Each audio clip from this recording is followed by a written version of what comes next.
बिस्मिल्लाहिर्रहमानिर्रहीम। अस्सलाम वालेकुम students, welcome to biology with JK. उम्मीद है आप सब खैरियत से होंगे। फाइनली जी वर्चुअल यूनिवर्सिटी ने समर सेमेस्टर को ऑफिशियली लॉन्च कर दिया है।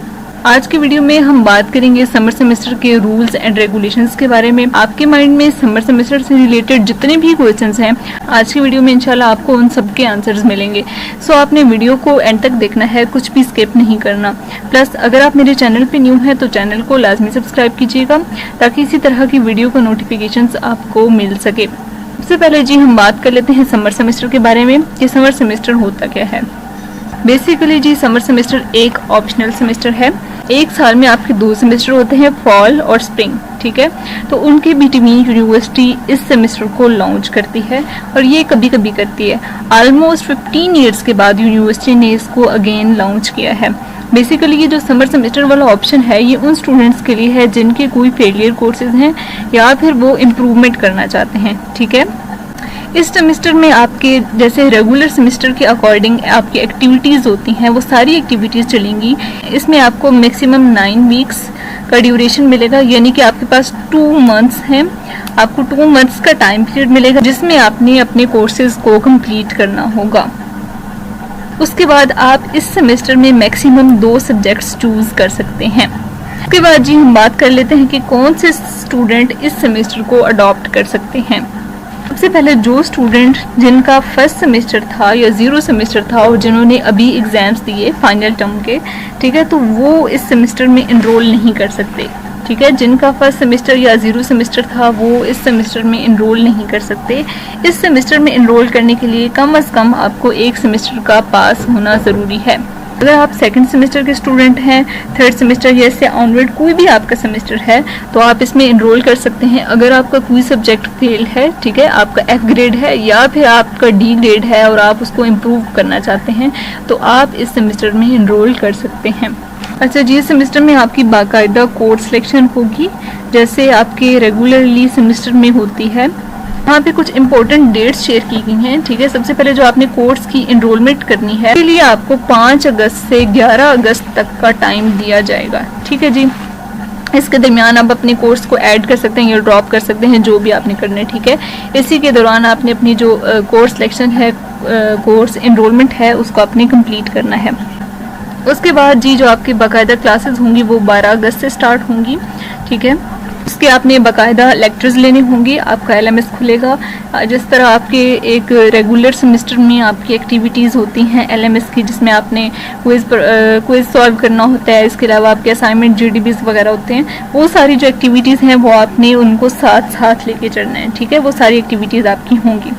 उसके बाद जी आपकी फ़ीस भी जनरेट होगी, ठीक है। तो जो आपकी फ़ीस होगी वो आपने जो फीस वाउचर है आपका वो 13 अगस्त को वो जनरेट हो जाएगा और जो उसकी लास्ट डेट है सबमिट करने की वो आपके पास है 20 अगस्त, ठीक है। यानी 20 अगस्त तक आपके पास टाइम है, आप अपनी फ़ीस को सबमिट कर सकते हैं। उसके बाद आप सबमिट नहीं कर सकेंगे। उसके बाद जी हम बात कर लेते हैं मिड टर्म एग्ज़ाम की। तो जो आपके मिड टर्म एग्ज़ाम हैं वो स्टार्ट होंगे 4 सितंबर से, ठीक है। हार्डली 2 या 3 डेज़ में जो है वो आपके एग्ज़ाम्स एंड हो जाएंगे।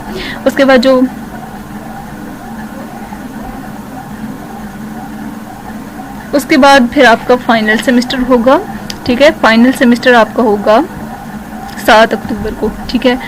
तो ये सारी इंपॉर्टेंट डेट्स हैं जो मैंने आपके साथ शेयर कर दी हैं। उसके बाद जो आपका फाइनली रिजल्ट आएगा ना वो आपका होगा 15 अक्टूबर को। जो आपका रिजल्ट है वो अनाउंस हो जाएगा आपके समर सेमेस्टर का।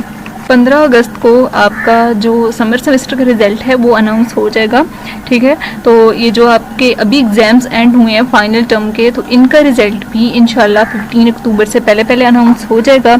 उसके बाद आप नेक्स्ट सेमेस्टर में कोर्स सिलेक्शन के लिए अवेलेबल होंगे। अच्छा, यहाँ पे देखिए इसमें एक जो स्टूडेंट है उसको मैक्सिमम 8 क्रेडिट आवर्स मिलेंगे जिसमें वो थ्योरी कोर्सेज भी सिलेक्ट कर सकते हैं, 2 थ्योरी कोर्सेज मैक्सिमम सेलेक्ट कर सकते हैं और 1 लैब कोर्स सेलेक्ट कर सकते हैं। तो ये उन स्टूडेंट के लिए बेस्ट ऑप्शन है जिनका कोई भी F ग्रेड था या जिनके मार्क्स कम हैं या जिनका टोटल CGPA कम है, तो उनके लिए बेस्ट ऑप्शन है कि वो बजाय इसके कि वो एक एक्स्ट्रा सेमेस्टर लगाएं तो वो यहाँ पे का फ़ायदा उठा के अपने जो कोर्सेज हैं उनको टाइमली कंप्लीट कर सकते हैं। उसके बाद जी हम बात कर लेते हैं फ़ीस के बारे में कि फ़ीस स्ट्रक्चर क्या होगा। तो जो फ़ीस है ना वो आपने यहाँ पे आपको दिए गए हैं 8 क्रेडिट आवर्स, ठीक है। यहाँ पे मैं अटैच कर दूंगी वो जो फीस का है। यहाँ पे देखिए आपको 8 क्रेडिट आवर्स दिए गए हैं, ठीक है। इसी के अकॉर्डिंग आपने अपने जो 8 क्रेडिट आवर्स आपको दिए गए हैं, ठीक है, तो इसी के अकॉर्डिंग आपने अपने सब्जेक्ट्स चूज़ करने हैं। तो ये जो आपका समर सेमेस्टर है ना, इसकी फ़ीस भी उतनी ही होगी जितनी एक रेगुलर सेमेस्टर में आपकी पर सब्जेक्ट होती है, ठीक है। तो जो आपकी पर क्रेडिट और फीस होती है ना, वो होती है 935, ठीक है, 935 पर क्रेडिट और, ठीक है। तो अगर हम मल्टीप्लाई करें कि अगर एक स्टूडेंट है वो 3 क्रेडिट आवर्स का एक सब्जेक्ट चूज़ कर रहा है, ठीक है, तो हम मल्टीप्लाई करेंगे। फॉर एग्जाम्पल यहाँ पे एक स्टूडेंट है जो 3 क्रेडिट आवर्स के 2 सब्जेक्ट चूज़ कर रहा है, तो 3 multiply by 2 6 and 6 multiply by 935 equal to 5610, ठीक है। तब जो एक सेमेस्टर होता है ना, उसमें एनरोलमेंट के लिए आपको 1000 रुपीज़ फ़ी करना, 1000 रुपीज़ फ़ी जो है वो पे करना होती है, ठीक है। इसी के अकॉर्डिंग और अपने सब्जेक्ट कोड के अकॉर्डिंग आप अपनी फ़ीस देख सकते हैं। तो उसके बाद जी हम बात कर लेते हैं एडवांटेजेस एंड डिसएडवांटेजेस। सबसे पहली चीज़ ये समर सेमेस्टर में आपको फ़ीस उतनी ही पे करनी होगी जितनी आप एक रेगुलर सेमेस्टर में पे करते हैं, ठीक है। तो अगर आपका स्टडी टाइम पीरियड इफेक्ट हो रहा है और आपके कोई फेलियर कोर्सेज हैं या फिर आपका जीपीए बहुत ही ज़्यादा डाउन है, लाइक 1 पॉइंट समथिंग है और आपको 2+ चाहिए या 3 के करीब चाहिए, तो आप फिर तो रिस्क लें, ठीक है। तो फिर आप लोग समर सेमेस्टर में सब्जेक्ट्स उठा सकते हैं। लेकिन अगर आपका ऐसा कोई सीन नहीं है, मतलब कि जो आपके क्रेडिट आवर्स हैं वो भी कंप्लीट हो रहे हैं, आपका कोई फेल कोर्स भी नहीं है, ठीक है, लेकिन आपका कोई ऐसा कोर्स है जिसमें थोड़ी बहुत इम्प्रूवमेंट की ज़रूरत है, तो फिर मैं आपसे ये बोलूँगी कि आप रिस्क ना लें, क्योंकि इम्प्रूवमेंट के चक्कर में जो आपके मार्क्स आए हुए हैं वो भी चले जाएं। ये ना हो कि आप अपनी जो डी ग्रेड है उसको आप F कर लें।